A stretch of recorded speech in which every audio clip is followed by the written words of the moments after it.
pour la principale information de cette édition, ramenée à 21h pour cause de la Coupe d'Afrique des Nations. Madame, Monsieur, bonsoir.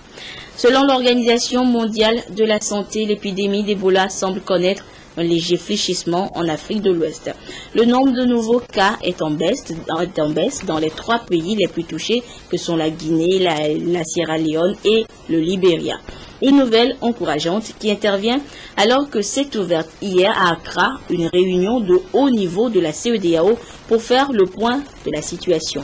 Une occasion saisie par le président de la République et superviseur de la CEDEAO pour la lutte contre l'épidémie de peindre la situation qui prévaut dans la sous-région. Pour le président Faure Gnassingbé, je cite, « Tout triomphalisme est prématuré ». Fin de citation. La guerre contre Ebola est loin d'être gagnée. Nous écoutons le chef de l'État. C'était hier à Accra, au Ghana. Monsieur le Président de la République du Ghana, Président en exercice de la conférence des chefs d'État et de gouvernement de la communauté économique des États de l'Afrique de l'Ouest, cher frère John Dramani Mahama.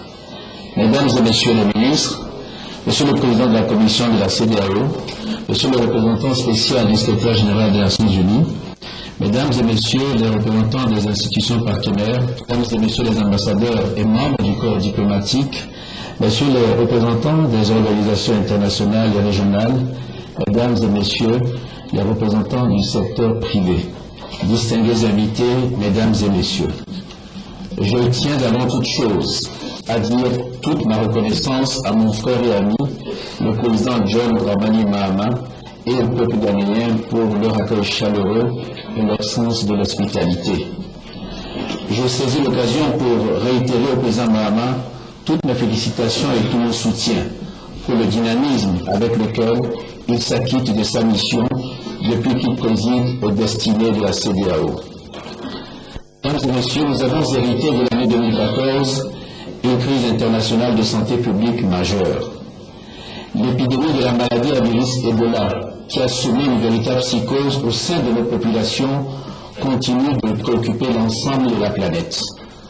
Compte tenu du lourd tribut que nos pays paient à cette crise sanitaire sans précédent, il y a lieu de se réjouir que la CEDEAO ait pris dès les premiers jours la mesure des enjeux en initiant sur le plan institutionnel une série de démarches qui nous ont permis de nous engager activement dans la lutte contre la propagation de l'épidémie. Il faut à cet égard se féliciter de la prise de conscience au niveau politique le plus élevé, de l'urgence d'une approche commune de la lutte. Celle-ci s'est traduite, entre autres, par la mise en place d'une coordination et d'une supervision à l'échelle sous-régionale, ainsi que le lancement d'un fonds régional de solidarité pour la lutte contre Ebola, placé sous l'égide de la CEDEAO. La mobilisation s'est étendue bien au-delà de notre continent, notamment avec l'implication active de plusieurs pays, dont les États-Unis, la France, la Grande-Bretagne, la Chine, ainsi que des organisations régionales. Je peux citer les Nations Unies, l'OMS, l'Union européenne et d'autres organisations sous-régionales. En leur disant merci, c'est à l'ensemble des partenaires qui se sont engagés à nos côtés que nous exprimons notre profonde gratitude et notre sincère reconnaissance.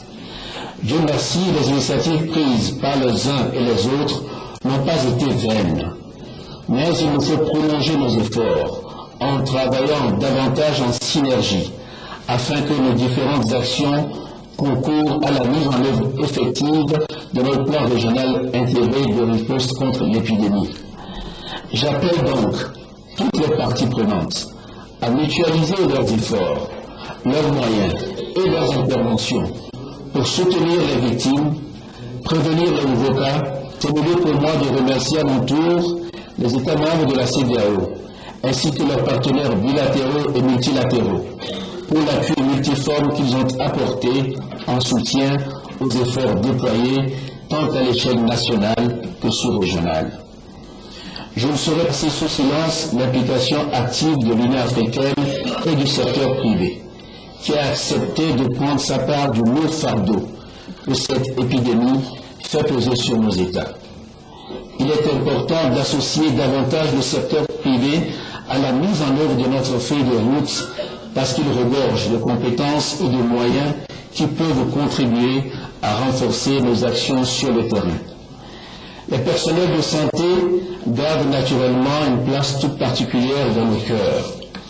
Je salue en effet le dévouement et la bravoure des agents de santé qui, dans les conditions extrêmement difficiles et même au péril de leur vie, sont toujours aux premières lignes de la riposte contre cette maladie. Monsieur le Président de la République du Ghana, Mesdames et Messieurs les ministres, chers partenaires, distingués invités, Mesdames et Messieurs, en dépit des efforts que nous avons consentis pour endiguer et éradiquer l'épidémie, nous ne sommes pas encore au bout de nos peines.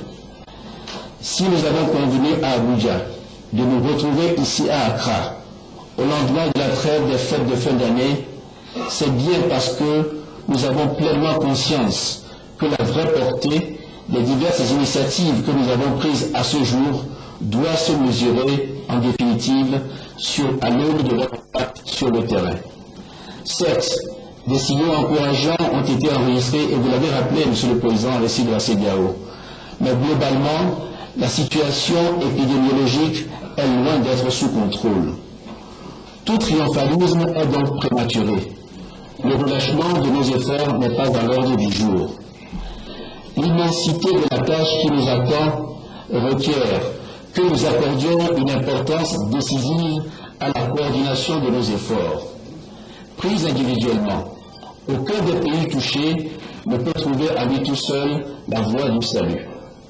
Les pays qui partagent des frontières avec ceux qui sont déjà touchés par l'épidémie ne peuvent pas non plus continuer à se préserver durablement en comptant uniquement sur leurs propres forces. Fort de ce constat, Mesdames et Messieurs, nous devons continuer à renforcer activement les liens fonctionnels avec toutes les organisations étatiques, internationales, intergouvernementales et non gouvernementales qui se sont engagées à bâtir une vraie coalition internationale contre l'épidémie. Le plan régional opérationnel intégré de réponse au virus Ebola, adopté par la CEDEAO, a tracé des lignes directrices claires. La feuille de route apporte également des précisions utiles sur la conduite à tenir. Il nous revient dès à présent de reprendre résolument à notre compte les axes majeurs d'intervention retenus par les instances sous-régionales. Ces axes d'intervention sont d'ailleurs en phase avec les standards établis par l'Organisation mondiale de la santé. Ils se sont largement inspirés d'expériences diverses, vécues depuis le déclenchement de l'épidémie par les malades eux-mêmes, le personnel soignant. La coordination sous-régionale se fait dès lors le devoir de prendre ses responsabilités, en réaffirmant la justesse des choix stratégiques de la CEDEAO et la nécessité d'une mise en œuvre effective et diligente. Je voudrais, dans cette perspective, réitérer notre indéfectible attachement au principe de la libre circulation des biens des personnes au sein de la CEDEAO. Pour le succès total et irréversible de la lutte que nous avons engagée ensemble, nous devons tout mettre en œuvre pour maintenir et intensifier les contrôles sanitaires aux frontières.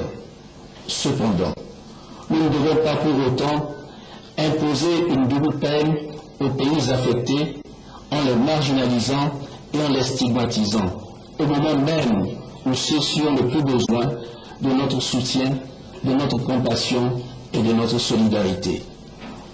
Il est établi aujourd'hui que les restrictions à la libre circulation des personnes et des biens sont contre-productives. Elles favorisent en effet le développement de passages clandestins qui échappent naturellement à tout contrôle sanitaire, renforçant ainsi les risques de propagation de l'épidémie. Nous ne devons pas attiser la détresse des personnes touchées par la maladie et qui, par peur d'être mises à l'index, ont tendance à fuir les hôpitaux et les centres de santé. Face à ces douloureuses réalités qui sont vécues au quotidien par des milliers de personnes, la coordination sous-régionale de la lutte contre la fièvre hémorragique Ebola dit oui à la pédagogie, mais non, trois fois non à la stigmatisation. Notre objectif est de faire face au péril et non de les aggraver. Et pour y parvenir, nous devons continuer à construire notre lutte autour de 3 principes simples mais essentiels. Une vision commune, la solidarité et l'efficacité. La vision commune, elle a été définie dans le plan régional opérationnel intégré de réponse à virus Ebola qui a pris en compte tous les aspects de la riposte dans leur dimension tant nationale que sous-régionale. L'esprit de solidarité est inhérent à notre engagement initial au sein de la CEDEAO. Pour les besoins de la lutte contre Ebola, nous devons renouer avec cet esprit et le vivifier pour le mettre au service de l'efficacité que nous recherchons avec l'ensemble de nos partenaires.